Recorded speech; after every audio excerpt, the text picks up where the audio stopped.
सोमय्यांच्या मार्गात ठाकरेंचे काटे. अपक्ष उमेदवाराला ठाकरेंचं बळ. नील सोमय्यांचं बिनविरोध स्वप्न भंगलं. ठाकरेंच्या खेळीने चुरस वाढली. मुंबई महापालिकेच्या निवडणुकीत भाजप शिवसेना महायुती, ठाकरे बंधू आणि काँग्रेस वंचित असा तिरंगी सामना रंगतोय. पण निवडणुकीचा प्रचार सुरू होण्याआधीच भाजपने बिनविरोधचा बार उडवल्यामुळे ठाकरे बंधूंसह विरोधकांना झटका बसलाय. पण त्यानंतर ठाकरेंनी वेगानं पावलं उचलत त्यांचे राजकीय विरोधक असलेल्या किरीट सोमय्यांना धक्का दिलाय.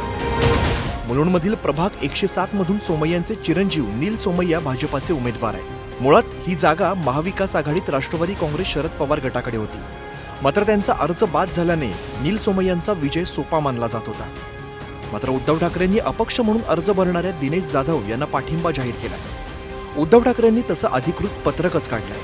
शिवसेना पक्षप्रमुख उद्धव ठाकरे यांनी दिनेश जाधव हे अधिकृतपणे शिवसेना पुरस्कृत उमेदवार आहेत हे पत्रकार दिलेलं आहे.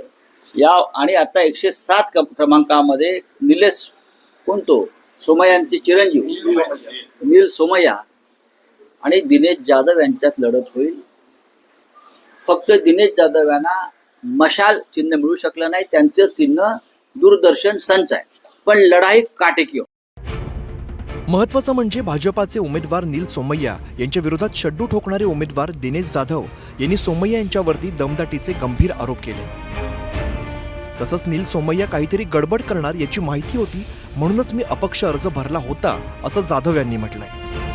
माझ्याबरोबर काही आणखीन अपक्ष होते, त्यांना सुद्धा दमदाटी केली होती. काही गुजराती समाजाचे 2 उमेदवार आहेत, त्यांना सुद्धा दमदाटी केली होती. पण ते शक्य झालं नाही त्यांना. आणि त्यांना असं वाटलं की बिनविरोध होईल नील सोमय्या आणि जिंकून येईल. पण मी बाळासाहेबांचा शिवसैनिक आहे आणि बाळासाहेबांचा कडवट शिवसैनिक असल्यामुळे मी ठरवलं की नील सोमय्यांसमोर लढायचं. नाही, त्यांची हिंमत नाही मला दमदाटी करायची. त्यांना माझा आक्रमक चेहरा आणि माझ्यातली हिंमत त्यांना माहिती आहे. भाजप उमेदवार नील सोमय्यांनी मात्र दमदाटीचे आरोप फेटाळले. तसंच आपण कोणत्याच अपक्ष उमेदवाराला कमी लेखत नसल्याचं सांगत त्यांनी ठाकरेंचं आव्हान स्वीकारलं.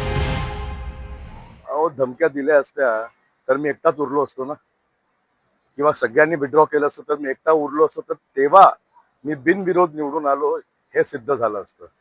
पण माझ्याबरोबर 5 अजून अपक्ष आहेतच ना. आम्ही कुठल्याही अपक्ष किंवा कुठल्याही पक्षाच्या उमेदवाराला कमी लेखत नाही. आम्ही जशी निवडणूक लढली पाहिजे तशीच निवडणूक लढतो. भारतीय जनता पार्टी ही संविधान आणि लोकतंत्रामध्ये विश्वास ठेवणारी पार्टी आहे.